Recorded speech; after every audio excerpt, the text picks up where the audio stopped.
IPL आ गया है और ढीम का 11, चीम का सर्किल, फलाना जीपीएल, ये सारी लीग आ गई है आपको गेम खिलवाने के लिए फैंटेसी गेमिंग के नाम पे। बड़े बड़े क्रिकेटर कह रहे हैं सारे काम धंधे छोड़ दो, सबसे पहले तुम टीम बनाओ। क्रिकेटर्स के तो करोड़ों पक्के हैं, खेल के मिले या तुम लोगों को खिलवा के। कंपनी के भी करोड़ों पक्के हैं, तभी तो मार्केटिंग पे इतना खर्च कर रही है और आप ही लोगों से वसूल करके ले जाएगी। बीसीसीआई भी कमा लेगी, टीम के मालिक भी कमा लेंगे, लेकिन ये जो युवा है, कई बच्चे हैं और जो कई इकोनॉमिक रूप से कमजोर लोग हैं, उनके साथ क्या हो रहा है इसके प्रति सबने आंखें बंद कर रखी है। आए दिन अखबारों में खबरें आ रही है कि इन बैटिंग ऐप की वजह से, फैंटेसी गेमिंग की वजह से भाई साहब ये कर्जे में डूब गया, इसको जुए की लत लग गई, इन्होंने जिंदगी सुहाग कर ली। ये जितने भी वीडियो लोग देख रहे हैं, आप नोटिस किएगा आपके आसपास के कई लोग ऐसे हैं जो या तो कर्जे में हैं या अपनी जिंदगी गवा बैठे हैं। लेकिन ये यूथ बर्बाद कैसे हो रहा है? कौन सी 5 वजह हैं जिसकी वजह से इस दलदल में ये घुसता ही जा रहा है? ये ऑनलाइन बेटिंग को सरकार क्यों नहीं रोक रही? और ये कोर्ट क्या कर रही है? क्या दूध की चौकीदारी बिल्ली के हाथ में पकड़ा दी गई है? इन कंपनियों का बिजनेस मॉडल क्या है? ये कमाती कैसे है? खर्च कहां पे करती है? ये जानेंगे सब इस वीडियो। अभी इस वीडियो की शुरुआती में कुछ ऐसे दीवाने आएंगे जिन्होंने सपना 11, फलाना सर्किल कंपनी से कुछ पैसे कमा लिए होंगे, और कुछ कंपनी के द्वारा पैसे दिए गए लोग भी आएंगे जो इस वीडियो को डाउन करने का प्रयास करेंगे, रिपोर्ट करने का प्रयास करेंगे और कमेंट में दुनिया भर के भद्दे कमेंट करेंगे। लेकिन ये वीडियो बनाना जरूरी था, इसलिए बना रहा हूँ। तो मैं नॉर्मली सब्सक्राइब के लिए नहीं बोलता, लेकिन आज आपको बोल रहा हूँ कि भैया सब्सक्राइबर की संख्या थोड़ी बना देना, लाइक की संख्या थोड़ी बढ़ा देना, ताकि अपनी आवाज में जोर आए और इनको हम बताएं कि ऐसे वीडियो डाउन जाने वाली नहीं। तो जनता जनार्दन की जय बोल के करते हैं वीडियो की शुरुआत।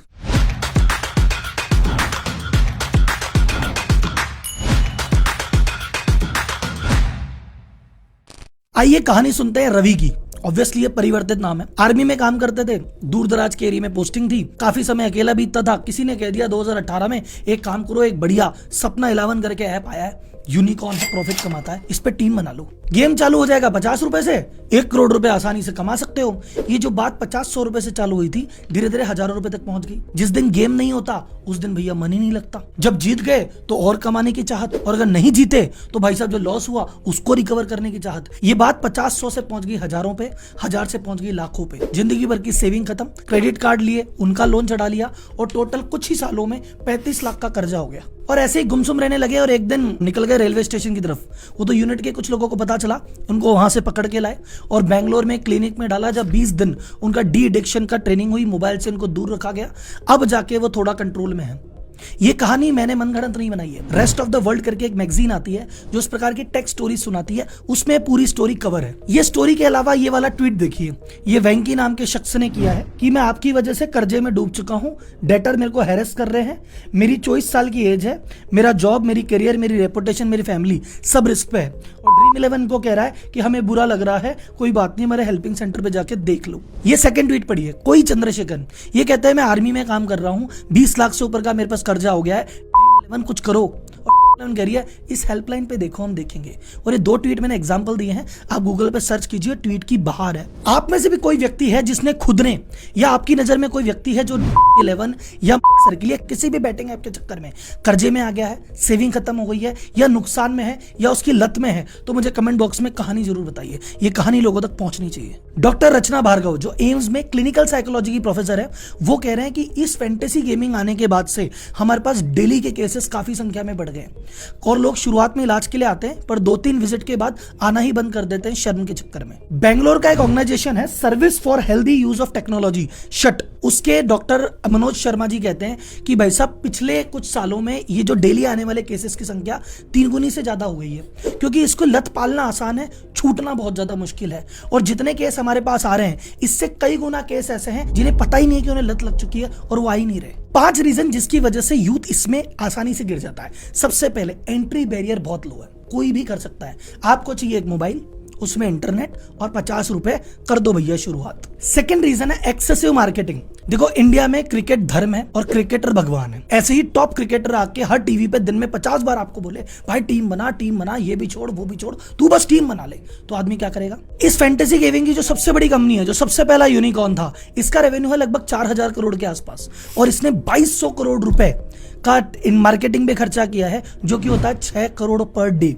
अगर मैं 365 से कैलकुलेट करूं, पर इनका मार्केटिंग बजट का मेजर जो पोर्शन है ये इन्हीं 60 दिन आईपीएल के दौरान खर्च करते हैं। तो एक दिन में 10-10 करोड़ का ऐड है, और आपका टॉप क्रिकेटर जिसको आप भगवान मानते हो, वो आके आपको 25 बार बोल रहा है टीम बना, तो यूथ तो बना ही लेगा ना यार। थर्ड कारण है हमारे खुद के इमोशन।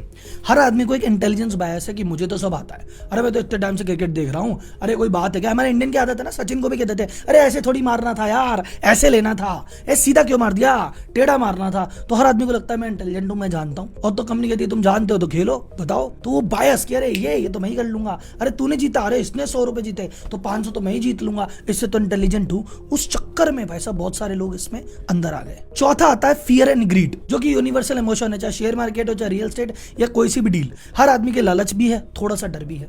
तो भैया जिसने 100 रुपए कमा लिए सोचता है 500 कमा लो क्या, और जिसके 500 रुपए लग गए वो कहता है यार रिकवरी करनी पड़ेगी। तो इस ट्रैप के चक्कर में वो कभी इससे बाहर ही नहीं आ पाता। लास्ट में डोपामीन। डोपामीन एक ऐसा हार्मोन है जो भी कोई चीज अगर आपको पसंद आती है, उसकी लत लग जाती है, तो बार बार डोपामीन मांगता है। जैसे सिगरेट पिया आपने तो आपको अच्छा लगा तो आप दूसरी बार कहोगे यार फिर सिगरेट चाहिए।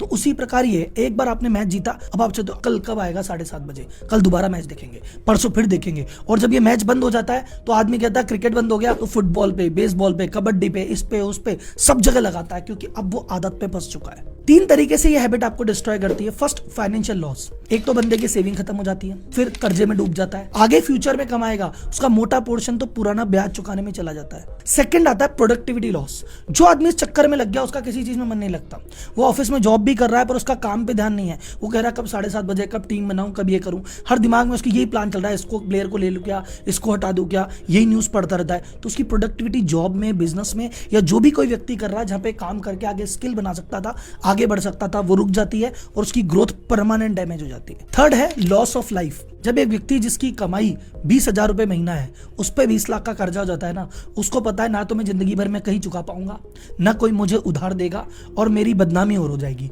उस बदनामी से बचने के लिए डिप्रेशन में आके, स्ट्रेस में आके वो जिंदगी का भी अंत कर लेता है। ये बातें पहले कभी कभी सुनी जाती थी, अभी हर दूसरे दिन की कहानी हो गई है। अब इतना सब कुछ गलत हो रहा है तो भैया भी इंडस्ट्री रुक क्यों नहीं रही, क्योंकि यहाँ पैसे की बात है बाबू भैया। ऑनलाइन गेमिंग इंडस्ट्री जो 10,000 करोड़ की हुआ करती थी, अब 3 सालों में 25,000 करोड़ का व्यापार बन चुकी है। इस सेक्टर में स्टार्टअप बन गए हैं और यूनिकॉर्न बन रहे हैं। सबसे पहला यूनिकॉर्न बना 11 और आज की डेट में प्रॉफिटेबल यूनिकॉर्न है। इसके पीछे पीछे आ गया वो भी यूनिकॉर्न बन गया।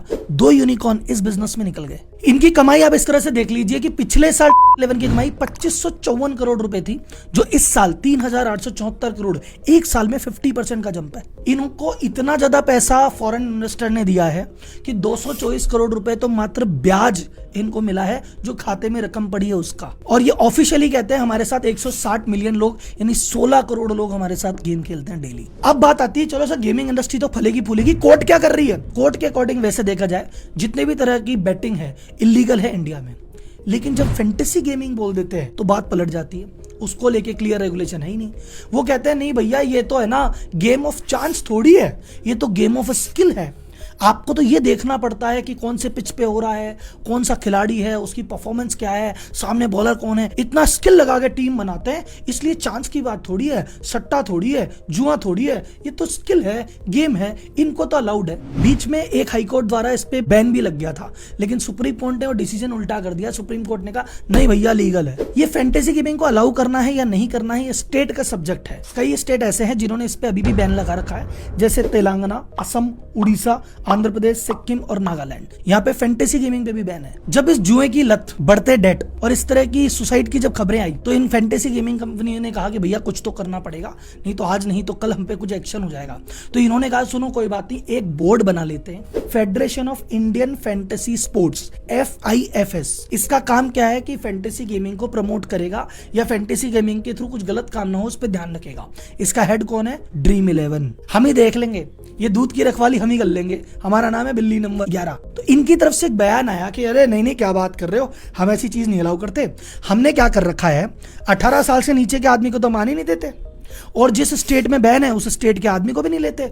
हम तो भैया एकदम रूल फॉलो कर रहे हैं। अब इनसे पूछो कि 18 से नीचे वाले को जो आने नहीं देते, मैंने ड्रीम 11 इस चक्कर में डाउनलोड किया, वहां पे एक सिंपल सा टिक है कि भैया तुम कंफर्म करते हो गया। तो अगर एक 12 साल का बच्चा भी टिक कर दे हाँ मैं 18 का हूं, तो हमारे पास चेक करने का मैकेनिज्म क्या है? फिर आपने कहा नहीं हम आधार कार्ड से वेरीफाई करते हैं ना, खेलना 16 साल के बच्चे को पापा का आई कार्ड स्कैन करके लगा देगा, तुम कैसे रोक रहे हो उसको? अब बात आती कंक्लूजन पे कि राहुल जी कहना क्या चाहते हो?